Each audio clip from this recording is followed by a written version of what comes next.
ये ज्ञान और वैराग्य रूपी पुत्रों को साथ लेकर के जब चलती हैं तो जिसके जीवन में प्रवेश करती हैं उसको धन्य बना देती हैं। इस लोक में भी यश प्राप्ति करा देती हैं, कीर्ति दिला देती हैं, परलोक में भी सीधे बैकुंठ ले जाती हैं, भगवान से मिला देती हैं। वो है ये भक्ति माता। और इसके चरणों का आसरा लिए बिना भगवान की भक्ति कर पाना बड़ा कठिन है।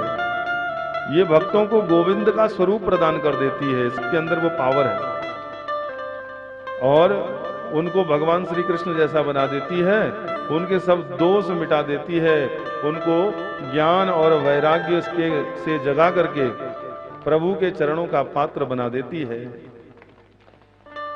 सकल भुवन मध्य निर्धनास्ते पी धन्या। इस सारे भूमंडल में वही तो धन्य है जिसके पास भक्ति है। अरे अगर धन दौलत नहीं हुई है तो क्या हुआ? सकल भुवन मध्य निर्धनास्ते भी धन्या। अगर वो देखने में बाहर से निर्धन भी है तो कोई बात नहीं, लेकिन यदि उसके पास भक्ति माता है, भगवान की भक्ति है, तो वो सबसे अधिक धनवान है।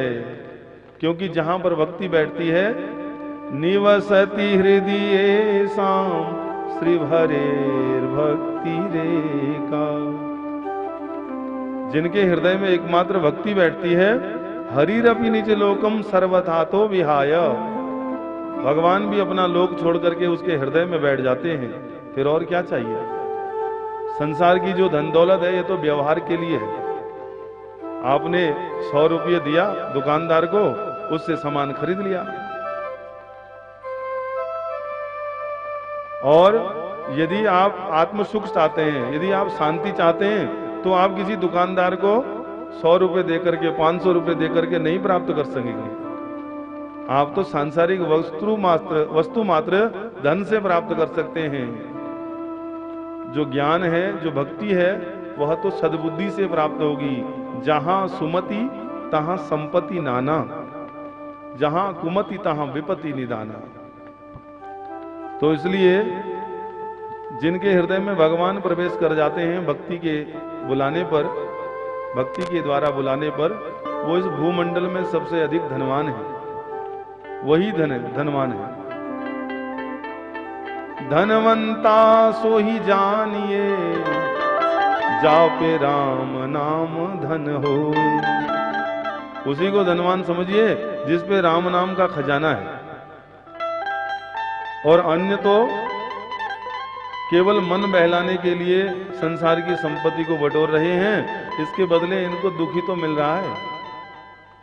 संसार की संपत्ति प्राप्त करके कौन सुखी है? बोलिए, आप मंथन करिए।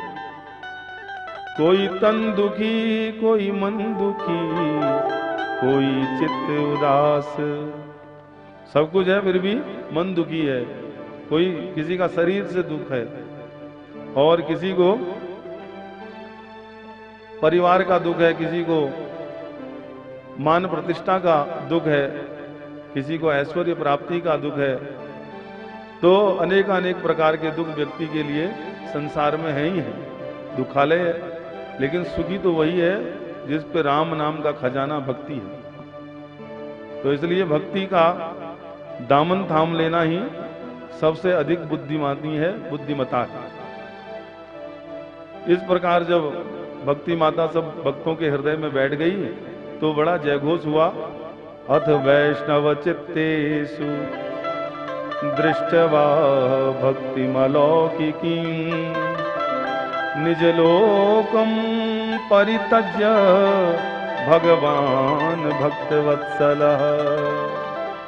भगवान ने जब देखा कि भक्तों का हृदय तो बड़ा प्रसन्न हो गया है, भक्ति के कारण सब आनंद का आभास कर रहे हैं, सबको आनंद प्राप्त हो रहा है, तो भगवान भी उस सभा में आ गए। बनमाली घन श्याम पीतवासा मनोहरः, कांची कला परुचिरो लसन मुकुट कुंडलः।